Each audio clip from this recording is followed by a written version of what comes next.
us. Looking forward to our conversation today. I am as well, Darren. Thank you for interviewing me. So, Mary, let's just dive right in, shall we? You are well known for your first book, Give It Up, where you spent a year giving up various things in your life and learning to live better. Talk about what prompted you to start a journey like that.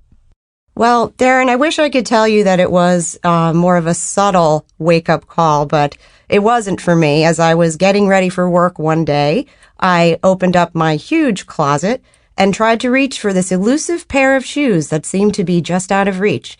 And as I reached for them, the entire shelf hit me squarely on the head. Shoe boxes cascaded on my head, and I thought to myself, I think something's got to give here. And I don't think it was just the shelf of shoes. I had just amassed too much, and it had really fallen down on my head. So it was not really a subtle message from the universe, more of a direct hit, I would say. Yeah, I mean, a burning bush would have been more subtle than a closet falling on your head. Exactly right. So you gave up specific things in your life like alcohol, elevators, cell phones, etc. Explain why you gave up the specific things that you did in your life, but where did these choices originate? Well, I think it's important to say that I am and was living a life of privilege. I was making good money as an executive in New York City. I didn't want for anything. So I think that's an important distinction to make. When you live a privileged life, you tend to start to accumulate even more. So that was a little bit of background. But as a child, I had done Lent with my family.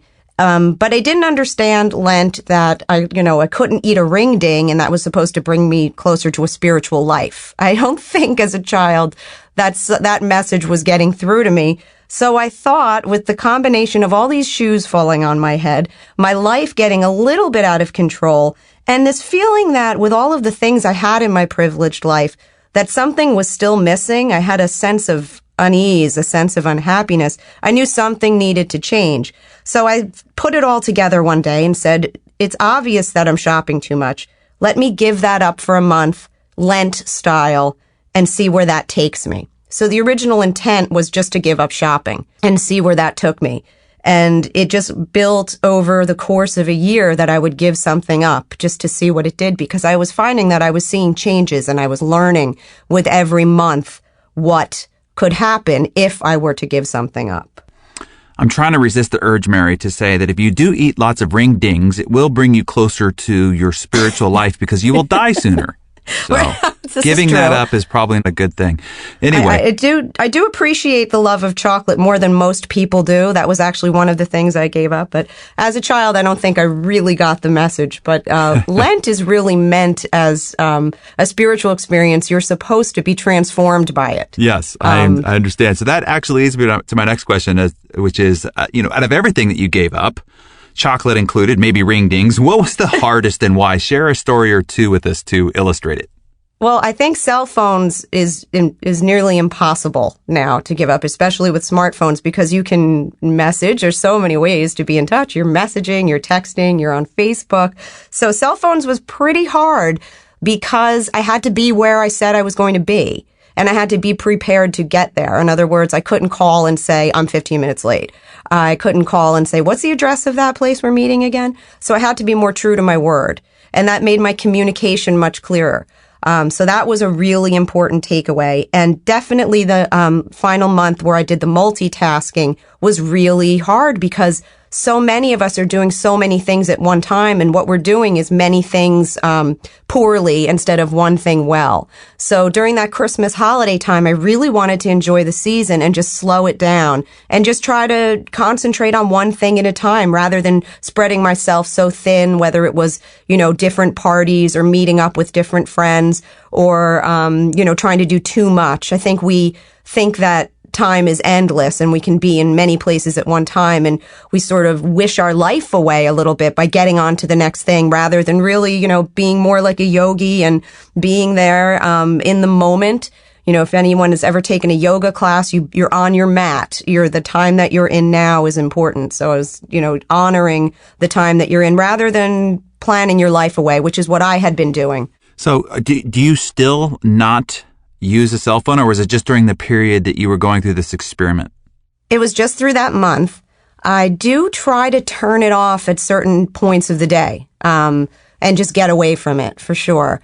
I think we're tethered to our devices so much that it can be important to really take a break from it here and there. But using it, a few lessons that came out of it were don't check the messages unless you're ready to return them. Mm-hmm. I find that some of my clients, too, are serial checkers. Did they call me? Did they call me? What'd they say? Okay, I can't call them back yet, but I just want to know if they called and what they said. And then you begin to start managing the anxiety instead of managing the task, which is another lesson that came through the multitasking month, is we get all worked up about what we have to do. And sometimes when we just do it and take the emotion out of it, it's not as bad as we thought. Yeah, that's a great lesson and a good takeaway. And obviously, since you wrote a book and then another after it, you learned a lot of valuable lessons about your journey. So give us a few more lessons that you learned that speak to the existence of wealth beyond material things.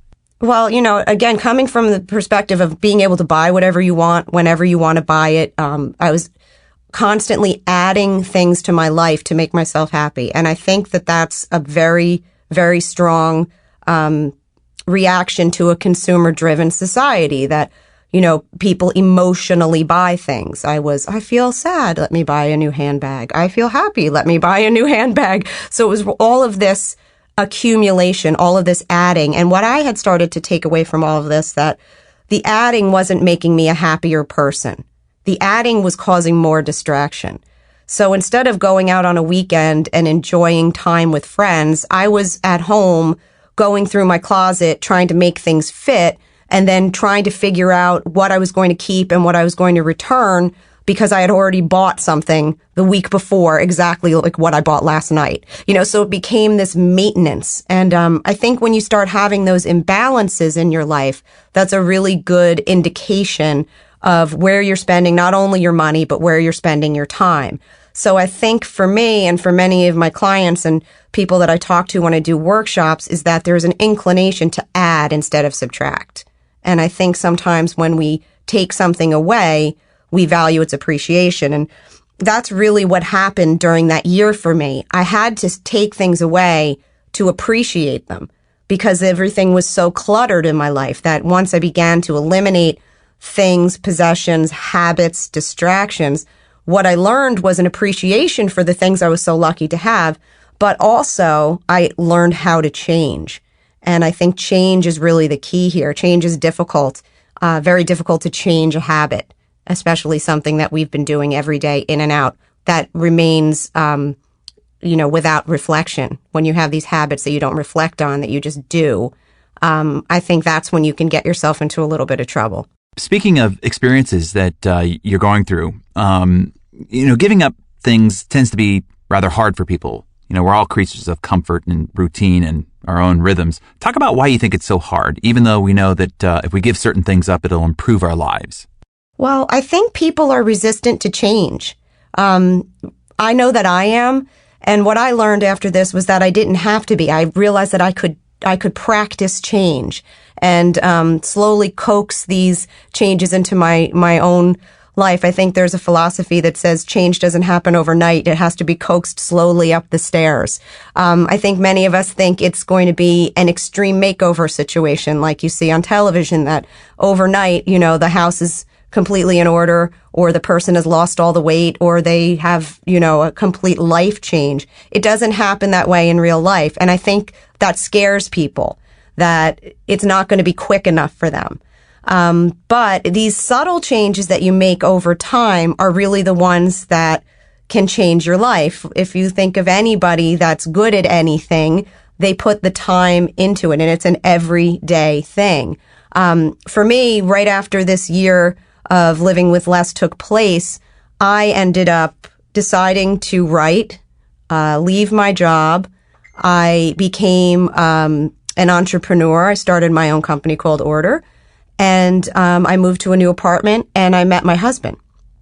So I was, went from a serial dating, manic executive in a job that I'd lost passion for to someone who began to really enjoy their life. And it was because I did all the stripping down that I was able to then add the things back in that were meaningful to me. And I think that, psychologists say it takes 4 weeks to make a habit or break a habit. So I think that when engaging in this, it might be hard for people because they know it's going to be a journey. But, it has to start with a single step. If you think about Lao Tzu, the journey starts with a single step. So I think that people, when they're thinking about the outcome, can get very nervous about it. And change is hard, but it has to be, coaxed one step at a time. So it's talking about one step at a time and it being a journey, and that this process can be very subtle. It's been a few years since your initial experiment of giving up things. Tell us about maintaining everything and what you learned from that experience. What's been the hardest part of it, and then what's been the easiest? Well, in the time that since the books have come out, I've moved from a 2-bedroom apartment to a 5-bedroom house. So there is an inclination to want to fill up all those rooms. So that's been a different subtlety. But it's just a matter for me personally of honoring my internal voice rather than listening to the external. And that was a big lesson for me because I couldn't distinguish between my needs and my wants. I thought they were the same.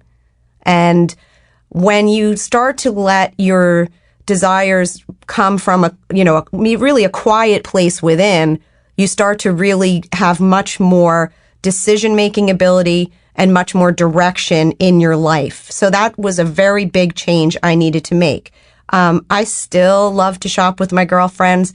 I love coffee, I love chocolate, and I use my cell phone, but things are in a much more moderate way. And I feel like I'm making the decision. And when I decide to have something or not have something, it comes from a place of, the difference between sacrifice and deprivation. Whereas a few years ago, I might have been feeling deprived. Now I have the idea of saving something for later, making it a special thing. Like I won't buy a special occasion dress unless I have a special occasion. And I think that when your shopping is out of control, you tend to just accumulate for that rainy day. And then you lose the specialness of it. So I think the whole idea of living more moderately with a bit more balance, is still a challenge. And it's something that I practice every day. But I think it comes from letting the internal drive, the external rather than vice versa. Let's talk more about this because I think this is the critical issue here, and that is adjusting our mindset around it. Our want of things can be extremely difficult to overcome. Stopping ourselves from jumping at the latest invention or the next cool gadget can be hard, especially when everyone around us has it and so forth. So give us some more steps that we need to take to adjust our mindset to be less about things and more about living. What are some other tools that you might suggest? Well, I found that with a lot of the people that I work with, a very basic look at what you're spending money on in a month, looking at your monthly expenses, that usually is where you're spending your time as well. So I found that to be like a really good checkpoint. And many of the people that I do work with have an imbalance in money. So that's really something that is a good checkpoint. Another good checkpoint is if you feel like you're not getting to the things that you want to be doing. That's really the true sadness of living a life of excess if you're not doing what you want to be doing. You're maybe in relationships that you don't want to be in. You're engaging in activities that have lost meaning to you. So I think when something is winning in your life and something is losing in your life, that's a really good checkpoint as well. So backing off from spending or, activities that are less important to you, we find the things that we truly appreciate. Let's provide some instruction on how to help people prune or declutter or start to, have the need for less. So, ordering our lives to be less about material wealth and more about living as a personal thing. I mean, we can't all give up the same things or follow the exact same process. So how do we determine what we need to do to reorder our lives and focus on true wealthy living versus societal view of it? Give us your best few tips on this of what to assess and how to go about it. Well, I think some of it too comes from the reflection of those around you. Are you available to your friends and family when they need you? Or are you someone who's caught up in such a busy lifestyle that you're not even able to, provide help or comfort or support when your friends or family need you? Or are you the go-to person? Kind of looking at what your role is and what you want your role to be, I think are really important lessons to learn. Again, if you feel this kind of sense of something missing, which is what I had, it was, with all the material accumulation, that is a really good indicator.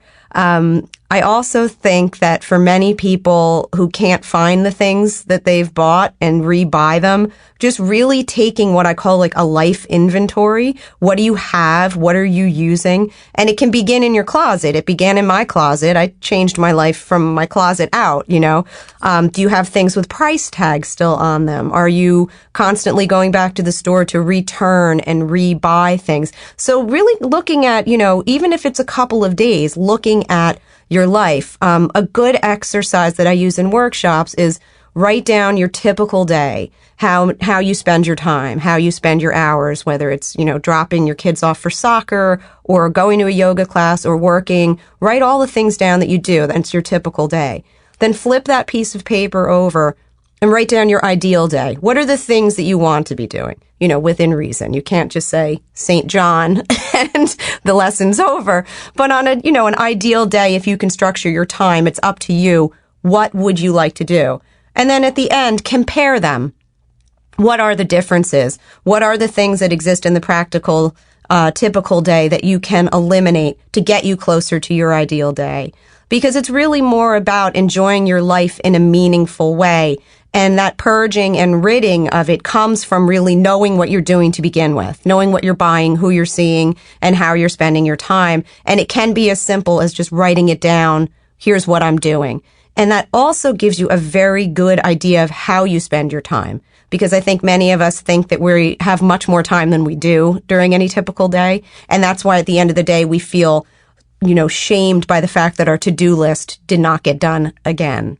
You know, one of the things I don't want our listeners to do is to hear this and say, oh, well, I'm not a hoarder, or I don't have closets of stuff falling on my head, so this doesn't apply to me. I think in any Western society, 99% of everybody who exists in Western society probably has too much clutter. And that could be clutter of possessions. It could also be clutter of appointments, of relationships, of obligations, of commitments, of solicitations on your attention and time. So just sort of speak to the idea of decluttering your life above and beyond boxes of shoes, but Right. really, you know, really about sort of decluttering your life from your own bandwidth and attention.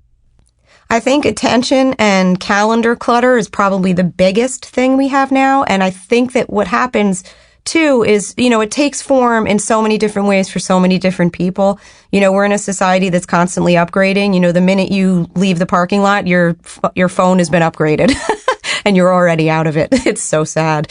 But I think that what happens with people is that it is this necessity or this feeling that you have to have the latest thing. Social media has completely changed the way in which we live. And I think there's a lot of one-upsmanship now.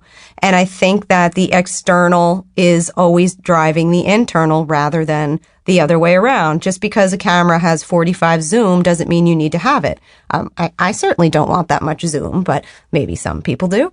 So I just think it's really an important lesson for us to really be true to who we are and try to slow it down. But again, you know, even, you know, for some people it's not shoes. For some people it's cameras. For some people it's appointments or drinks events with friends, you know, like overscheduling yourself. And I think the ability for us to say no, thank you, has been somewhat a forgotten art. It doesn't have to be no, and I'm ending this relationship right now.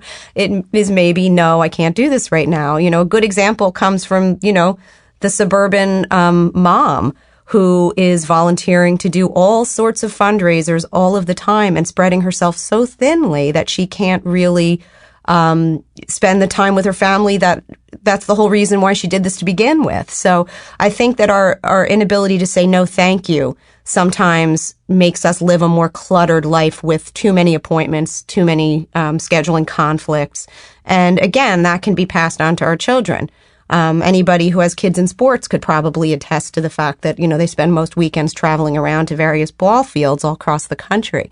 And I think that we overschedule ourselves a lot. I agree. Excellent. So before we let you go today, Mary, give us your one final thought about why we should take your advice, alter our mindsets about wealth and the way of living in general.